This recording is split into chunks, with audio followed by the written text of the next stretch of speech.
Hello বন্ধুরা, আজকে তোমাদের সাথে শেয়ার করছি ফ্যামিলির সাথে কাটানো একটা অন্যরকম জামাই ষষ্ঠীর স্পেশাল ব্লগ। তো যদিও আমরা এটা ষষ্ঠীর দিন কাটাইনি, কারণ আমি নিজে ছিলাম না, বেড়াতে গিয়েছিলাম, তাই এটা ষষ্ঠীর পরের দিন সেলিব্রেট করা হচ্ছে। তো আমরা গতকাল ফিরেছি, তো বাড়িতে এসে দেখছি সবাই এখানে রেডি হয়ে গেছে। আর এখানে তো অঙ্কিতা সবাইকে পারফিউম লাগানোর দায়িত্বটাও ভালোভাবে নিয়ে নিয়েছে, তো সেটাও পালন করছে। একে একে সবাইকে ধরে ধরেও পারফিউম লাগিয়ে দিচ্ছে। এখানে মা তো পারফিউম লাগবে না, তো জোর করে এখানে মাকে লাগিয়ে দিচ্ছে। তো মাও বললো তাও আমিও তোমাকে লাগিয়ে দিই। তো এখানে মা, অঙ্কিতা আমাকে সবাইকে ধরে ধরে পারফিউম লাগিয়ে দিচ্ছে। তো এখানে মা এমনভাবে আমাকে পারফিউম লাগাচ্ছে, ছোটোবেলায় বাচ্চাদের দেখবে যেরকম হাত তুলে তুলে পাউডার লাগানো হয়, ঠিক ওই রকম পজিশনে মা লাগিয়ে দিয়েছে। তারপর এখানে অঙ্কিতা বলে জামাইবাবু বা কেন বাদ যাবে, তো এখানে ওকেও ধরে এনে এখানে পারফিউম লাগিয়ে দিয়েছি। যদিও আমরা বাড়ি থেকে সবাই লাগিয়েছি, তাও ওর কথাতে লাগাতে হয়েছে।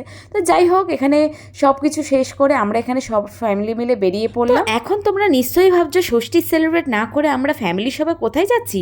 তো তোমরা ভিডিওটি স্কিপ না করে শেষ অবধি অবশ্যই দেখতে থাকো। আর তোমাদের যদি ভিডিওটি ভালো লেগে থাকে তবে অবশ্যই লাইক আর শেয়ার করতে ভুলো না।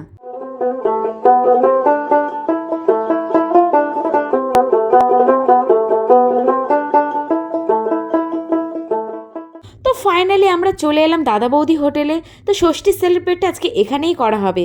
বাড়িতে তো একরকমভাবে সবসময় হয়, এখানে চেষ্টা করা হচ্ছে একটু অন্যরকমভাবে করার। তবে এখানে একটা টুইস্ট আছে, যদিও এটা জামাই ষষ্ঠী স্পেশাল লাঞ্চ, কিন্তু এইবার বিশ্বজিৎ আর ভাই মিলে প্ল্যান করেছে যে আমাদের 3টে মেয়েকে দিয়ে ষষ্ঠী সেলিব্রেটটা করা হবে। তো এখানে মা যেহেতু বড়, তাই মায়ের নাম করে এখানে কেকটা আনা হয়েছে। তো এখানে মা লজ্জা পাচ্ছে কেকটা কাটতে, তো এই জন্য একটা হাসাহাসি হচ্ছে। তো এখানে মা যেহেতু পুরোনো দিনে একটু মানুষ, তাই এরকমভাবে সেলিব্রেট করতে লজ্জা পাচ্ছে।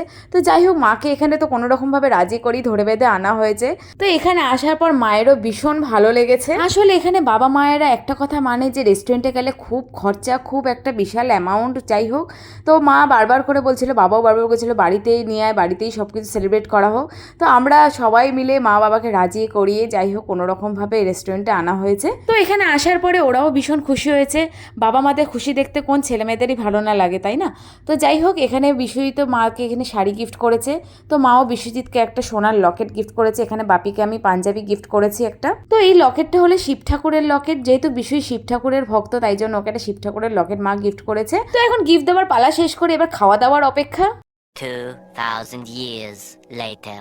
তো ফাইনালি এখানে খাবার চলে এসেছে। অঙ্কিতা আর মাকে তো আগেই দিয়ে গেছে, তারপর আমার থালিটা নিয়ে এসেছে। তো এখানে বিশ্বজিতের ইচ্ছে ছিল যে এইভাবে কাঁসার থালায় আমাদের 3জনকে একসাথে বসিয়ে দেওয়া হবে। তো ওর বক্তব্য ছিল যে আমরা মেয়েরা বা শাশুড়িরা জামাইদের ঠিক এইভাবে বসিয়ে খেতে দিই। তো এইবার ও আমাদের 3জনকে এইভাবে পাত সাজিয়ে খেতে দেবে, তো সেটাই ও করেছে। তো এখানে আমাদের 3জনের তো ভীষণ ভালো লেগেছিল। তো এখানে ভাই আবার আমাদের 3জনের জন্য আলাদা করে ভেটকি ফিশ ফ্রাই অর্ডার করেছিল, আর এদিকে ওরা ওদের জন্য অর্ডার করেছিল মাটন বিরিয়ানি। আর থালিতে তো ছিল প্রচুর রকমের বাঙালি আইটেম, ভাত, মুগের ডাল, শুক্তো, পোস্তর বড়া, ঝুরি আলু ভাজা, মটন, দই কাতলা, চাটনি, পাঁপড়, আর সব শেষে বাঙালির পছন্দের রসগোল্লা। তো এখানে এত রকমের খাবার দাবার দেখে তো আমি আর বসে থাকতে পারছি না। তো কথা না বাড়িয়ে তোমাদের সাথে দেখা হচ্ছে একেবারে খাওয়ার শেষে। তো আমাদের এখানে খাওয়া দাওয়া অলরেডি শেষ হয়ে গেছে। এখানে খাবারগুলো জাস্ট অসাধারণ ছিল। তবে খাওয়ার থেকে ফ্যামিলির সাথে এইভাবে সময় কাটানোটা আমাদের 4জনের কাছে খুবই স্পেশাল ছিল। তো তোমরা নিশ্চয়ই ভাবছো এখানে 4জন কে কে? 4জন হলো আমি, আমার ভাই, আমার বর আর আমার ভাইয়ের বউ। তো যাই হোক, এবারে জামাই ষষ্ঠীটা তো আমাদের দারুণ কেটেছে। তোমাদের ষষ্ঠীটা কেমন কাটলো অবশ্যই কমেন্টে জানাতে ভুলো না। তো এখনকার মতন টাটা।